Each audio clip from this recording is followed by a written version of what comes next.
So I'm not gonna introduce yourself. Hi guys, my name is Don Sim. I'm the CEO of Madeviral. We're a Southeast Asia influencer marketing company.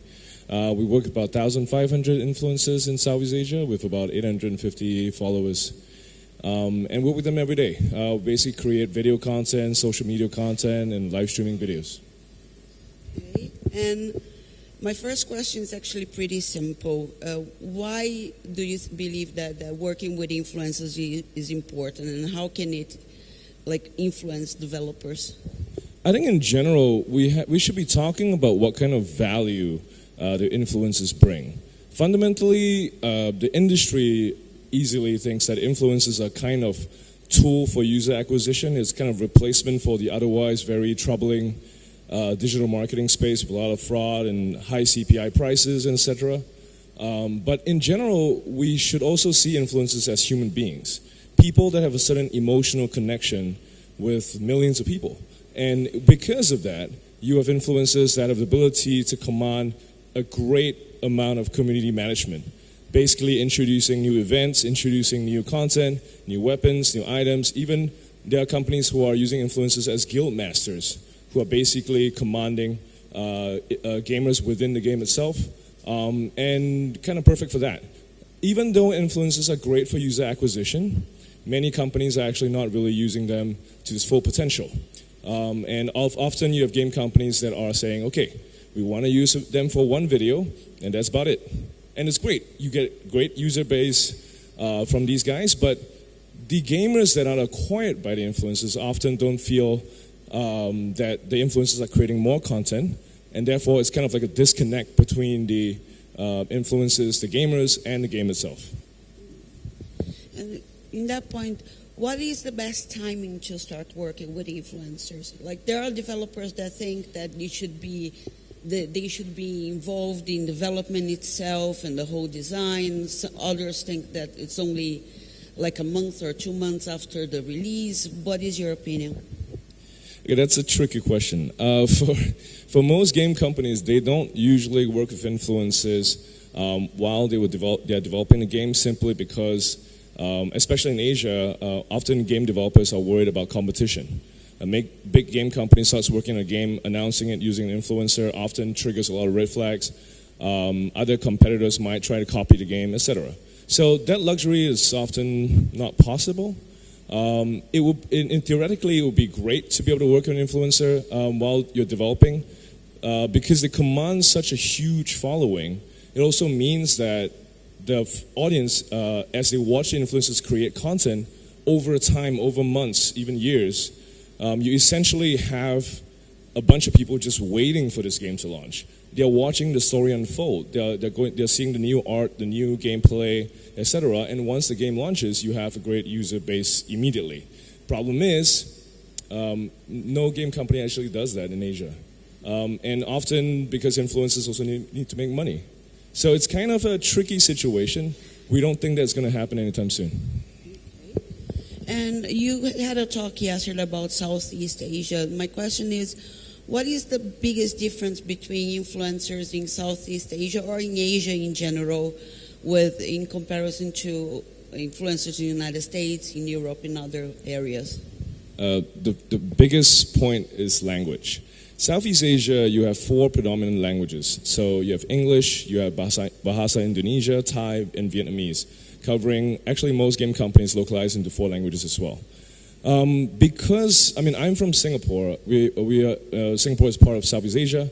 And if you know Southeast Asia well, you also know that majority of people, we're talking about perhaps 90% of people, do not speak English. They have almost no English skills.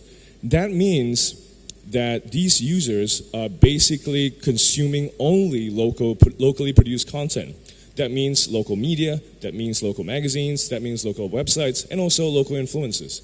Therefore, if you are a gamer and you can only consume local content, you basically are going to these influencers and watching their videos, watching their content to basically discover new games. So there is an inherent power that these influencers have because of language barrier. In fact, in Asia, if you look at the countries that have very poor English skills or do not have predominant English abilities, influencers tend to be really strong. So in Southeast Asia, influencers are almost like online, the modern day online celebrities. They command that kind of power. When they put out a video, people download the games because why? They trust these influencers. And so naturally it works really well in that area. Also, Southeast Asia costs a fraction of the cost of influencers in the US and also in Hong Kong. They're really, really cheap in comparison. The market is of course still growing, so naturally you would see prices are slowly increasing. But I think in general the prices only increase based on the increase in follower base. So it's very, very natural and very organic, but at the same time, if an influencer costs double the price than it used to be, it's also because he has double the followers now. And what is the best approach to contact an influencer? And not only that, the best approach to get the best campaign possible out of an influencer? So in the first place, I think we have to consider whether or not game companies should be trying to contact influencers. Fundamentally, even if you are able to contact them, that's a whole new different conversation. But for example, if you are an influencer, you got 1 million subscribers on YouTube, you are basically getting messages every second from these guys telling, hey, you should play this game, hey, I really like your video, etc. So it's almost impossible for you to reach out to these people. On top of that, for game influencers, they don't, for example, if they work with a game developer, right, and the game developer says, hey, make a video for my game, the chance of them actually picking it up in Asia is actually really, really small. In the US, most game influencers actually monetize a majority of their revenue from ad revenue or donations. So YouTube ads or Twitch donations, they actually makes a significant part of their revenue. But also in the US, for example, it is frowned upon when they do sponsored content. They like them to make organic content. They like them to make content or play games that their fans want. In Asia, is quite the opposite. So majority of influencers actually generate most of their annual revenue through sponsored content. It also means that their content on their channels are also very varied. But it also means that if they were to produce content for a game that they like, or a developer just says, hey, we would love to work with you, that means that they are deprived of time to produce sponsored content. In fact, in Southeast Asia, it's not uncommon for influencers to have two-thirds of their annual income coming from the sponsored content, and one-third only coming from donations or YouTube ads. So it's quite different. That's the contact part. But more importantly, how then should you get the best campaign going? So in general, imagine an influencer, an analogy, is like a billboard in the middle of a city, a huge one. You get maximum reach, you get a great placement, it's expensive. The problem is, just because you're able to book a giant billboard in the middle of a city does not mean that you'll get maximum installs. What really, really matters is what's the content you actually put in the billboard. So when you're working with an influencer, it often is important what kind of content they produce, how the content is produced. And most game companies have no idea how to produce good influencer content. They just think, I book a famous influencer, this guy has 5 million followers, it's going to be great, I'm going to get 1 million installs. It doesn't work that way. So the best approach really is to work with an influencer company that knows his stuff. Good influencer companies actually spend time going through the history of video content or photo content from influencers, understanding what their fans like, understanding what kind of content works for them, and also what kind of style they are. Some influencers are entertainment influencers, they make it funny. Some influencers are just hardcore gamers. And some influencers are game guide, literally talking game guides. They teach you how to play the games. So a good influencer company actually understands your game. They actually spend time playing it, knowing what are the main highlights, the main features within your game, transferring that information to the influencers, discussing with them in terms of what kind of content you should produce, which parts of the game you should feature, and then working with them back and forth in terms of the video content, in terms of the editorial of it, and then finally sending it to the client's happy. But the point is, whilst that process is going, sometimes it's also about cutting out stuff in the video. Now, game companies often think, okay, this influencer features 10 out of 10 of the features within this game, that's a good video. It's not. Because the longer the video is, the quicker or the easier for gamers to get bored. What happens when a gamer gets bored? They leave the video. They click on another video, some K-pop video that's really attractive, right? So in general, if the video is too long, you're not actually able to get the gamer to reach the end. The end slate is where you have the call to action. The influencer basically saying, you can download the game on the App Store, you can check this out, you can enter a promo code or whatever. And that really helps you drive that conversion. So really, the content is important. I strongly recommend it. Most game companies don't have a team who is experienced in handling influencer marketing. You should really talk to a company that does. But if a game company has a team that knows how to do it, you should definitely try and work with influencers closely. Work really closely about the content creation and make sure that it's well designed to get you your users. Connected to that, what are the biggest mistakes you have seen developers do when it comes to working with influencers? Well, so I basically covered that part. So the biggest mistake really is that booking influencers, spending easily hundreds of thousands of dollars, sometimes even millions, and then just simply saying, hey, can you make a video? And often influencers are just going to be like, okay, so this guy's willing to pay me money to make a video for this game, and it's not telling me what I got to do or what I should feature. I'm just going to be like, okay, guys, so today I checked out the App Store and I saw this really fun game, so let's just go into it. He starts playing it. He's going to do it lazily. He's going to do it in the shortest amount of time with the minimum amount of editing so that he can get it done and start working on the next one. Because think of influencers like celebrities, right? They go for a photo shoot, they go for a guest appearance, they appear in some movie for a few seconds. Every minute that they spend is to generate money. They are human beings too. They want to make money. But if you don't know how to handle them well, you're basically saying, I'm paying you the same amount of money I would pay you even if you were to make a shitty video or shitty content. So it doesn't work that way. So in general, that's one of the biggest mistakes.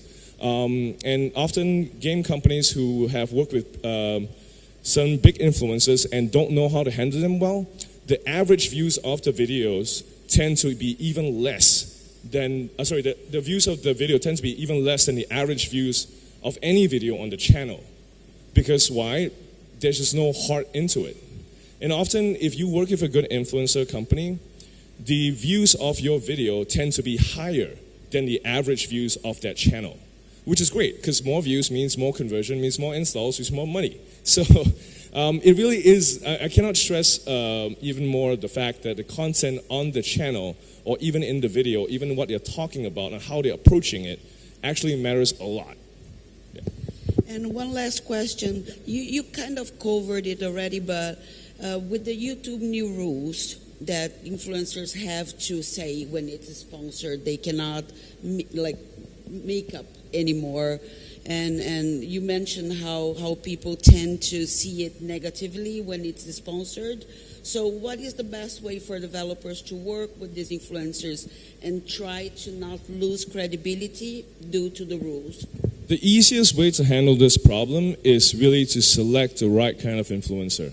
There's so many types of influencers, but also, for example, if a particular influencer only plays PUBG, only plays Mobile Legends, only plays Clash Royale, for example, their fans will be very particular about the kind of games that they play. So if I'm a Clash Royale influencer and I only play Clash Royale, and suddenly I decide to go and play a MOBA, or suddenly I decide to go and play a Battle Royale game, my fans are going to go crazy. They're going to be like, why are you playing this game, blah, blah, blah, blah, right? So, and then he's going to have to say, oh, and also this video is sponsored by this game company, right? And if he does that, his fans are not only going to boycott that video and they're not going to ignore the video, they're also going to hate him for it. So who then should you work with? You really should talk to influencers who generally play a wide variety of games, but across a few genres. So, for example, we have influencers that only play MOBA and Battle Royale, right? In that case, there's a slight variance, which also means that once in a while, he can also create some additional content for different kinds of games, like a card battle game, for example. So it is important to know the history of influencers, also to understand how each influencer approaches it. So sometimes influencers they can be really nasty and say like, oh, this influencer is actually paid, this video is actually paid for by this company, right? Or you can say this video is actually supported by this game company, and therefore I'm able to create awesome stuff for you guys. Hope you guys can support them. You know, there's so many ways to do it. The personality and influencer is also important.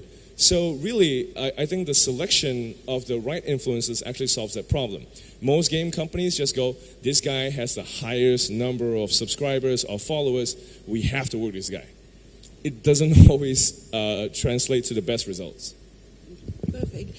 Unfortunately, we won't be able to have questions, but Dom is here, and I think it's very clear that he knows a lot about influencers. So if you have questions and need insights, please go talk to him. Thank you very much, Don. Sorry I was a little bit late today. No, Thank you. Not a problem. Thank you very much.